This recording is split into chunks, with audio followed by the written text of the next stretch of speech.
Bonjour à tous et bienvenue sur cette nouvelle vidéo de présentation de répliques. Jusqu'à maintenant, nous avions eu plein de versions de Colt 1911 A1, mais il y avait toujours quelque chose à leur reprocher. Aujourd'hui, je vous présente une réplique qui est presque parfaite au niveau du look. Je vous présente la nouvelle évolution du Colt 1911 centième anniversaire de chez Cybergun, cette fois-ci en version gris parkerisé.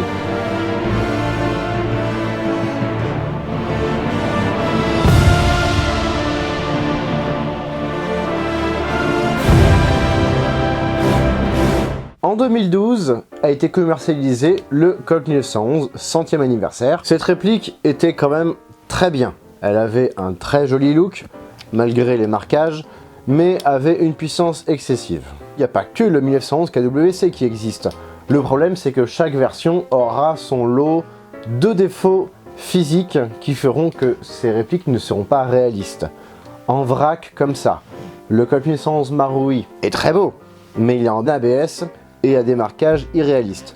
Le Tercel est une copie du Marui, en métal, ça c'est bien, mais avec les mêmes marquages que le Marui. Ensuite, on a le Kajiworks, qui a le talon de chargeur qui est moche. Ensuite, nous avons le WE, qui même avec la version avec marquage, n'a pas la bonne fenêtre d'éjection. Donc là aussi, ce n'est pas bon pour du seconde guerre. Nous avons également la version de chez CS Bell, qui sont absolument immondes. Les marquages sont à peine gravés et ils sont pas toujours réalistes. Et enfin, le must du must, l'Inokatsu, il y a eu plusieurs versions si je me trompe pas, qui étaient extrêmement chères suivant les versions, pas toujours réalistes suivant les versions, et surtout il fonctionne avec les chargeurs de chez Kajiworks avec le talon. Donc là aussi, loupé pour le réalisme. Bon, après, il peut y en avoir d'autres, de chez WA aussi, mais là aussi, certes très réaliste, mais en ABS. Donc il peut y avoir une version 1911 A1 qui soit réaliste, peut-être, mais je ne l'ai pas vu. Alors après, Cybergun s'est amusé à repacker le 1911 centième anniversaire pour en faire la version D-Day. C'est juste le packaging qui changeait. On rajoute 100 € rien que pour les petits échantillons de sable, un petit porte-clés et également un étui de 45 ACP. 100 € pour ça, est-ce que ça valait vraiment le coup? Je ne sais pas, c'est pas à moi d'en juger. Pour information, le sable de Juno Beach était vraiment fameux. En plus, avec cette touche d'assaisonnement à la PS2, c'était divin. On en reprendrait 1000 fois. Nous avons su revisiter la cuisine de la Seconde Guerre mondiale en nous réappropriant cette recette issue de la connaissance du terroir. En tout cas, c'était très intéressant pour les collectionneurs, comme moi, pas pour votre portefeuille. Il y a eu également une version encore plus chère, une version Bastogne, qui a été sortie pour le 70e anniversaire de la bataille des Ardennes, donc en 2014. Bon, du coup, ils l'ont sorti plus en 2015, si je me souviens bien.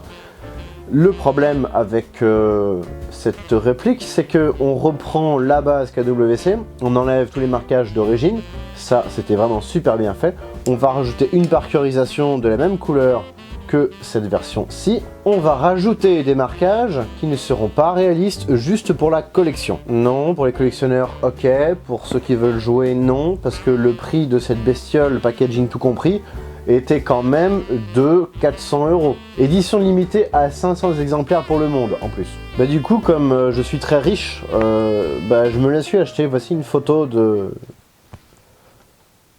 Merde. Je crois que je me suis fait avoir 400 € pour ça. Ah la vache. Ouais, je suis tellement radin que j'ai même pas acheté le vrai paquet de gâteaux. Je prends juste une image sur Google Images.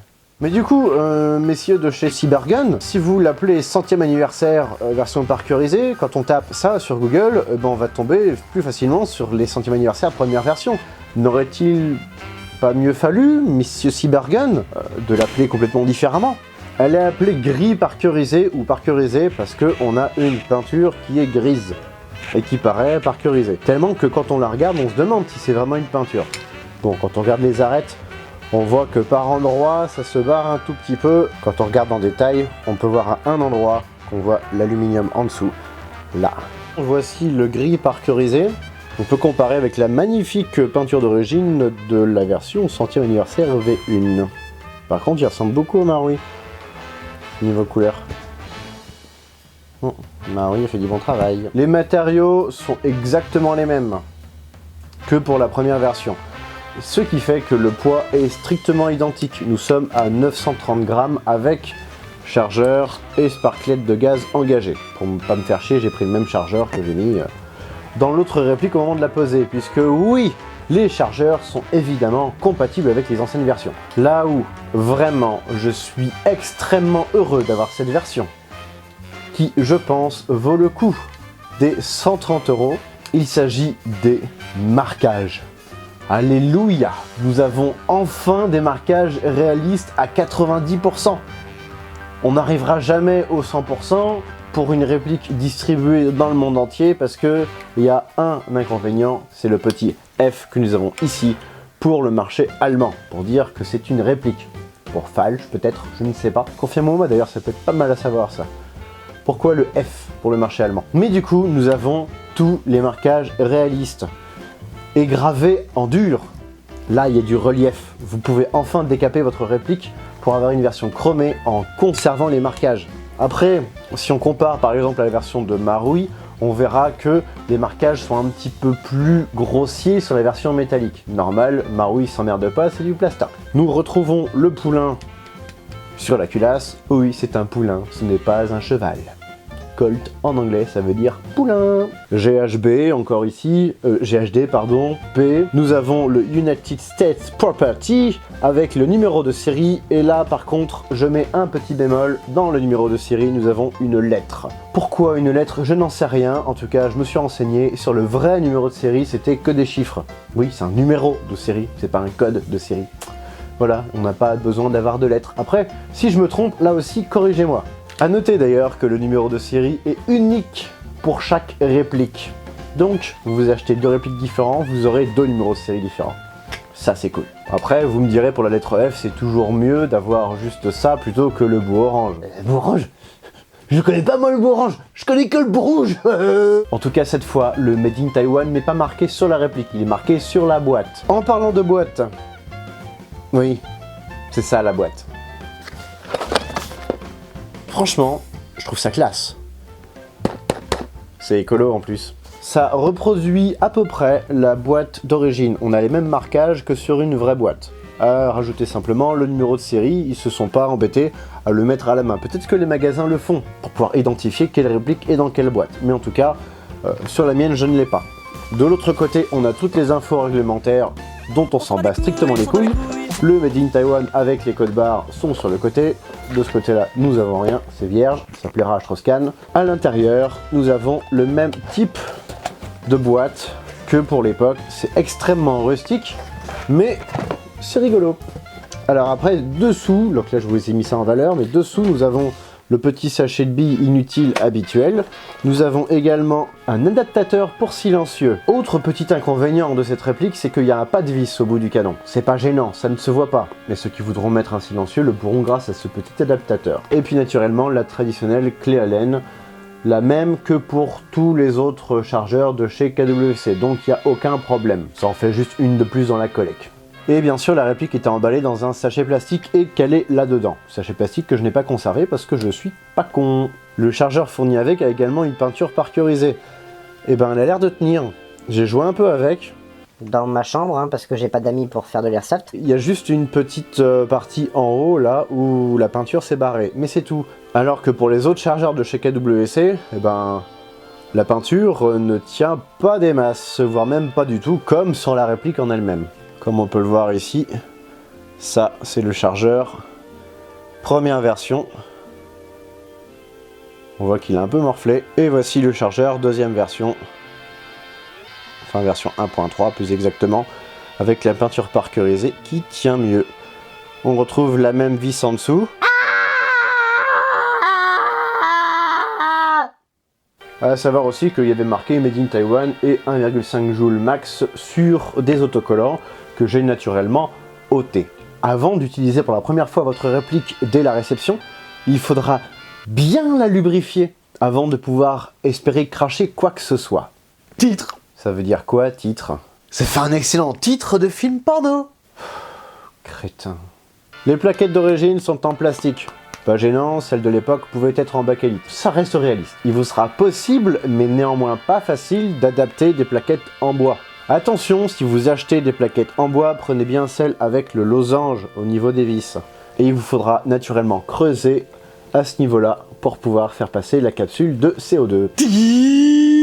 Petit détail qui sera apprécié pour certains et un peu pointé du doigt pour d'autres, c'est qu'on a un très léger point rouge au niveau de la sûreté ici. Il est tellement léger que là, si je fais pas de zoom, vous ne le verrez pas. Mais pour les perfectionnistes comme moi, on n'a pas besoin de savoir tiens, je vois un point rouge qui est bien caché, ça veut dire que je peux tirer, et si j'arme ici, je ne vois plus le point rouge, c'est que je ne peux pas tirer. Comme le 1911 première version, quand on arme le marteau, sans avoir armé la culasse, le coup part quand même. Titre! Attention, quand vous êtes avec le marteau de cette gueule-là, ne surtout pas vouloir le rabattre à la main pour désarmer votre réplique. Le coup partira quand même. Donc pour mettre votre réplique en sécurité, on enlève le chargeur, on percute à vide, je sais c'est pas cool, on remet le chargeur. Voilà, comme ça là il est en sécurité. Après si on veut vraiment pousser le réalisme à son comble, eh ben on va avoir un vrai axe ici, là il est simulé. C'est pas grave,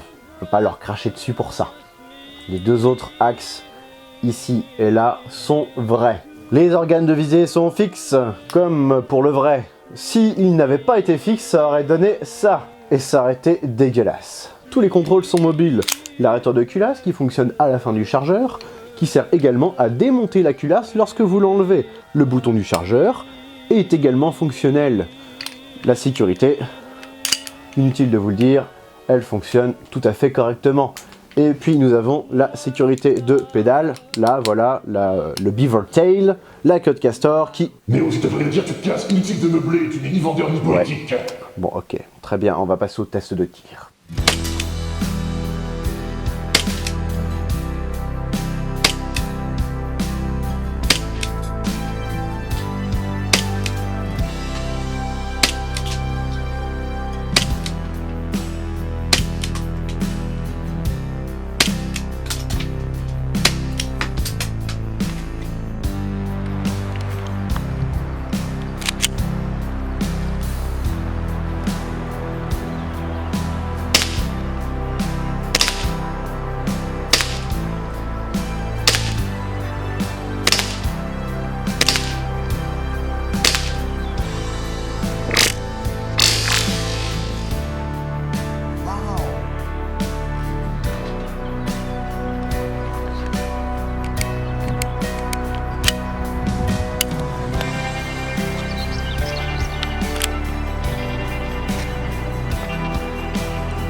Voici ce qui conclut cette vidéo de présentation de répliques, j'espère qu'elle vous aura plu. Si c'est le cas, n'hésite pas, toi, là, oui, toi, je te vois, à partager cette vidéo. Et puis à t'abonner à ma chaîne si ce n'est pas déjà fait. Si c'est déjà fait, c'est bien, partage-la aussi. Comme ça, il y aura plus d'abonnés, plus de répliques, plus de monnaie, plus de YouTube monnaie, oui! Je remercie également Phoenix Airsoft qui m'a accordé une petite remise pour ce bébé, quelques centimes. Mais je vous conseille à aller voir sur leur site avant qu'il n'en ait plus, parce que les stocks peut-être ne seront pas illimités. Revendez votre première version, achetez celle-ci, comme ça vous serez tous contents. Moi y compris, moi je touche pas de commission, je touche que les petits enfants, plus intéressant. Je vous donne rendez-vous prochainement pour une nouvelle vidéo, et d'ici là je vous dis à bientôt.